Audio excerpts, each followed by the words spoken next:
The impasse in the Gulf. 2 years since Qatar was blockaded by 4 Arab nations. 2 years of regional isolation and still no end in sight. So is this just the new normal in the Gulf? Or is it a crisis which could actually be solved? This is Inside Story.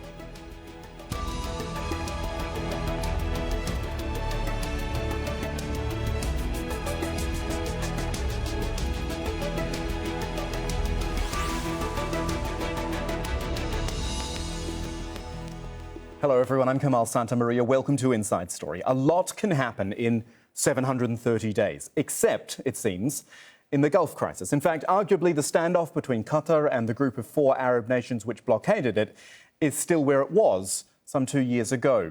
You'll remember those 4 nations, Saudi Arabia, the UAE, Bahrain and Egypt, cut their diplomatic and economic ties with Qatar. They closed the only land border and imposed an air and sea blockade on June the 5th of 2017. Kuwait stepped in to mediate, but even as recently as last week, Saudi Arabia's foreign minister was saying, quote, hopefully there will be a solution if Qatar comes back to the right path, suggesting there's been little or no compromise made in that time. So where to now? Our discussion is coming up after this report from Victoria Gatenby. A handshake between Saudi King Salman bin Abdulaziz and the Qatari Prime Minister. But if anyone saw this as a sign of warming relations between their two countries, they'd be wrong. That was a week ago, and despite the most high-profile meeting between the Qataris and Saudis in 2 years, the GCC is still in crisis and very much divided. We had reservations about many parts of the statement. These elements include, first, the issue of only condemning Iran and the escalation against it in the absence of any moderate policy to engage in dialogue with Iran. The statement also mentioned the United Gulf. Where is the United Gulf when we have 3 Gulf states blockading another Gulf state? Ever since Saudi Arabia, the United Arab Emirates, Bahrain and Egypt imposed a land, air and sea blockade on Qatar in June 2017, the Gulf Cooperation Council has been at odds. The GCC has held 2 summits in Saudi Arabia and 1 in Kuwait, which has led mediation efforts. At the first summit since the blockade began, Qatar's Emir Sheikh Tamim bin Hamad Al Thani attended, but his adversaries sent their foreign ministers. Their absence was seen as a snub to Kuwait's attempt to heal the rift. Throughout the dispute, Qatar has strongly denied claims made by the Saudis and Emiratis that Doha supports terrorism or is too close to Iran. Lobby groups have been engaged and Qatar's foreign ministry has arranged meetings with representatives from dozens of countries, with the Emir and foreign minister touring the world. Riyadh and Abu Dhabi have also been busy with media campaigns against Qatar, including one targeting the 2022 World Cup. Yet both have been dealing with crises of their own. The killing of Saudi journalist Jamal Khashoggi in Istanbul and accusations that it was ordered by Crown Prince Mohammed bin Salman have damaged the kingdom's image. So has the war in Yemen and the humanitarian disaster it's caused.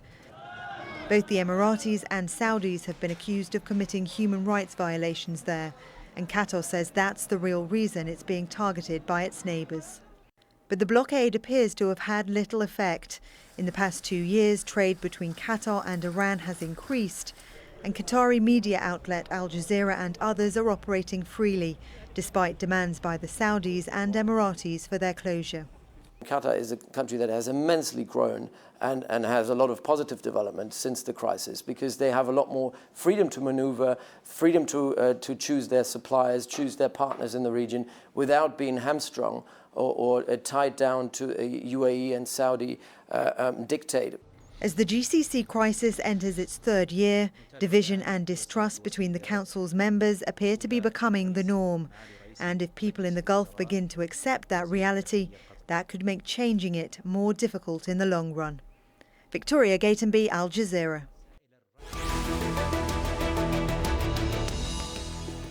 So, 2 years on, let's introduce the panel to you here in the studio, as he was actually 2 years ago when this crisis began. Abdulaziz Al Horr, who's an academic, a researcher, he contributed to the book Policymaking in a Transformative State, the Case of Qatar. So welcome. Also in London, we've got Abdulaziz Al Horr, a political commentator there, and rounding out the panel from Lancaster in the north of England is Simon Mabon, a senior lecturer in international studies at Lancaster University. Gentlemen, welcome to you all. A quick question for each of you. The same question, and I'll just go around you to get a very quick thought to start with. And I'll start with you, Abdulaziz. What has been achieved? In 2 years, what has this blockade achieved other than disunity in the Gulf? Actually, this is a very good question because if you remember, last year I said, we bleed, they bleed. We lose $1, they lose $1. And this is what happened, actually. You know, the Gulf region is the most resourceful region. It's a hub of energy, it's a hub of wealth. It has been practicing and helping a lot of countries in the region. What we have lost is this unity. What we have lost is the cut of social relationship among families who are really interrelated. What we have lost is the people who cannot perform their Hajj and Umrah. What we have lost is people who cannot manage their assets in the blockading countries. What we have lost is people who lost, getting their qualifications and certificate from the last semester or last year of their studies. This is what we have lost. So I don't think we have achieved anything by the blockade. And as I said, even last year, it's a clear act of war against Qatar. Okay. Abdulaziz Al Horr in London, your thoughts on, well, as Abdulaziz put it, losses and gains? Well, in fact, just one point I would like to mention about Abdulaziz said about the Hajj. Still, there are many ways for our people in Qatar to do their Hajj, but the blockade from the inside, not from the Saudi Arabia. We don't perform Hajj with conditions. We don't perform Hajj with conditions. Anyway, they put way for the Hajj from Qatar. Anyway, there is way from Saudi Arabia to open the door for the Hajj of the Qatar, but the government of Qatar stopped that. So we have to be honest when we talk. There are facts. When we talk, we have to mention the facts. The people are following our dialogue. Gentlemen, I'm going to jump in. You cannot put the blame on the Saudi Arabia condemn. No, gentlemen, right of people to perform Hajj and Umrah. Can I interrupt, please, because we cannot hear what either of you are saying at the moment. I didn't stop you, so I don't know why you try to just to mention this. Anyway. Okay, Abdulaziz, you've made the point about Hajj. There is way from Saudi Arabia, but the Qatari government blocked that way. Anyway, this is not at the end of the day, there is solution for this crisis, because it is, at the end of the day, we are losing from each side. We are losing. It is not good for the future. But there are 13 demands. The Qatari regime should reply for this, respond for this, totally, partially, open the door, have the dialogue to finish this. There are 13 demands. Okay, after 2 years, still, everything as it is. I'll be coming back to you, Abdulaziz. Don't worry. Simon after 2 Mabon. years, the 13 demands still as it is. Sure. Let's bring in Simon Mabon now. Your thoughts? Sure, I think it's a really interesting question, and I think that as well, you've seen from the different perceptions, the way that people answer this question is contingent on their own backgrounds, their own experiences, their own unique takes on this particular crisis. I think what we have seen is the doubling down of the various positions involved. We've seen 2 years of diplomatic rhetoric, we've seen 2 years of posturing, and we've also seen the rise of Qatari nationalism. I was in Doha a couple of months before the crisis, and then again about a year afterwards. And what I saw was the real emergence of a strong Qatari nationalist sentiment that saw the depiction of the Emir everywhere across Qatar. And I think that's one of the real things that we're starting to see out of it. Whilst we see the entrenchment of positions, we also see the emergence of a strong nationalist sentiment from one of the smaller Gulf states. So I think it's quite interesting to see that and to see how that has then manifested in Qatar's behavior, trying to carve a new path for itself away from its larger, more powerful neighbours. But, Simon, the problem is that nothing's really changed. I made this point in my introduction. If you look at where we were 2 years ago, you could say, yes, there has been talks, there has been mediations, but as Imad pointed out, the demands are still in place, the 13 demands, and mediation doesn't seem to have produced anything. The mediation by the Kuwaitis, Simon. Yeah, I think that's entirely accurate. There has been very little movement in terms of getting this situation resolved. We saw in the past that there was a resolution to a previous crisis between these various actors, but that was resolved through mediation. This one hasn't been. And I think that tells you a lot about the concerns that the various sides have, and that these concerns and these suspicions really manifest in the behavior towards each other. I think one thing that we have started to see is that Qatar has tried to assert itself independently of the other members of the GCC. It's carving this new path for itself. It's trying to become more self-sustainable. It's tried to get a new economic direction. And it's starting to do that in a successful way, according to the IMF at least. So I think that's one thing that we have seen. But of course, that does not get a resolution to this crisis. And I think that whilst many would hope that it would be mediated and resolved by one of their own, let's say, a member of the GCC, it may well take a more powerful external actor like the US, who possesses strong ties with both the Saudis and the Qataris, as a way of actually trying to get this thing resolved. Imad Al-Din, in your opinion, what's happened to the mediation process? Now, for example, we had the numerous summits in Saudi Arabia last week, and the Qataris were invited, and the Qatari Prime Minister did go. I mean, that seemed like a positive step. But as we've discussed there with Simon, the actual mediation process it's almost inactive. It happens when it happens. In your opinion, what's gone wrong with that? Well, to be honest with you, we were really happy that, the Prime Minister of Qatar there, and we pray that will be something open the door to finish this problem for 2 years. But suddenly, after the summit, they changed their mind, which is really surprised. We are observers. When we saw that action, it really surprised us because, in the beginning it was good, and he was there. He has no objection. Why, when he left back, he has his objection and refused? This is really surprised. So it means something, whatever beyond this action, something pressure or something from Iranian regime, because this is our big problem.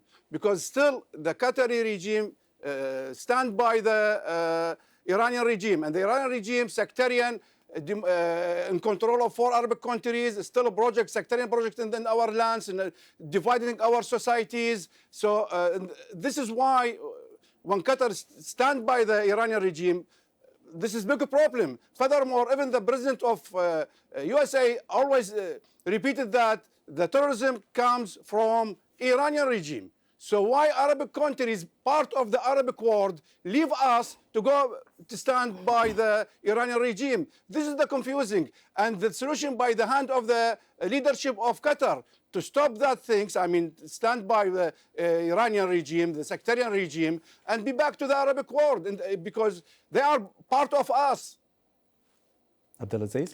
Actually, let me go back to the list of 13 demands. Actually, one of these demands is to shut down Al Jazeera, yes, where the host of this gentleman over there is the war on the freedom of speech. Another demand is to sign a plain check to reimburse these blockading countries, and the third demand is to, sacrifice and consent on your sovereignty. So no independent sovereign country will accept even to discuss this list of demands. And these demands has expired 15 days after the demand. So my friend does not know that this list of demands has been expired by those who issued these demands. This is the new news for him. The second point regarding the Iran, if he thinks or he claims that Qatar enjoys a strong relationship with Iran, let's talk about UAE. There are 10,000 Iranian companies in UAE. The trade between UAE and Iran is 11 billion US dollars. There are more than 700,000 people, Iranian people, living in UAE. Qatar, the trade between Qatar and Iran is 240 million US dollars. Only there are like around 15,000 Iranian people in Qatar. There are less than 40 companies, Iranian companies in Qatar. Who enjoys the relationship with Iran? 95% of the trade in the Gulf states with Iran is with UAE, not with Qatar. What hypocrisy is this? Please, I mean, if we are talking about the relationship with Iran, let's state the facts, not the claim of the good relationship with Iran. Iran is a neighbor. We have a joint gas field with Iran. What we are asking with Iran is to establish a framework to deal with Iran, not to fight Iran and to create instability, another instability in the region. Yemen is there, Libya is there, Syria is there. I mean, what do we need to add more wars in the region? Imad al-Din, I'll give you a quick chance to reply before I go back to Simon. I don't want to forget about him. Obviously, Abdulaziz, obviously very clear contradiction. We don't talk about the politics, we don't talk about the economic problem, we talk about the political problem.